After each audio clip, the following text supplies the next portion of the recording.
بسم اللہ الرحمن الرحیم۔ امام ابو حنیفہ رحمۃ اللہ علیہ کو 5 لاکھ احادیث یاد تھیں۔ ایک دن انہوں نے اپنے بیٹے حماد کو نصیحت کرتے ہوئے فرمایا کہ بیٹے، میں آپ کو آج 5 لاکھ احادیث کا نچوڑ صرف 5 احادیث میں بیان کر رہا ہوں۔ نمبر 1، نبی کریم صلی اللہ علیہ وآلہ وسلم نے فرمایا، اعمال کا دار و مدار نیتوں پر ہے اور انسان کے لیے وہی ہے جس کی اس نے نیت کی ہو۔ نمبر 2، نبی کریم صلی اللہ علیہ وآلہ وسلم نے فرمایا، انسان کے اسلام کی خوبی یہ ہے کہ لا یعنی فضول چیزوں کو ترک کر دے۔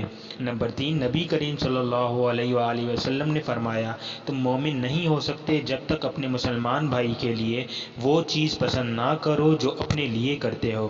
نمبر 4، نبی کریم صلی اللہ علیہ وآلہ وسلم نے فرمایا، حلال بھی ظاہر ہے اور حرام بھی، اور دونوں کے درمیان شبہ کی چیز جن کو بہت سے لوگ نہیں جانتے، سو جو شخص شبہات سے بچا اس نے دین محفوظ کر لیا، اور جو شخص شبہات میں پڑ گیا وہ حرام میں پڑ جائے گا۔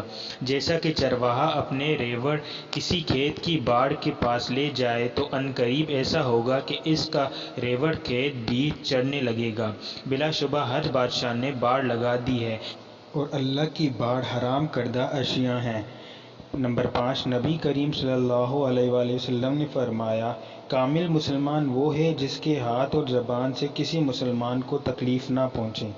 یہ 5 احادیث سنانے کے بعد فرماتے ہیں، بیٹا، ان 5 احادیث کو آئینے کی طرح رکھنا اور اپنے اعمال کا ان 5 احادیث پر محاسبہ کرتے رہنا۔ یہ 5 احادیث ان 5 لاکھ احادیث کا نچوڑ ہیں جو مجھے یاد ہیں۔ جزاک اللہ۔ ویڈیو اچھی لگی ہو تو لائک کریں، کمنٹ کریں اور شیئر کریں، اور ایسی مزید ویڈیوز کے لیے ہمارا چینل سبسکرائب کریں۔ شکریہ۔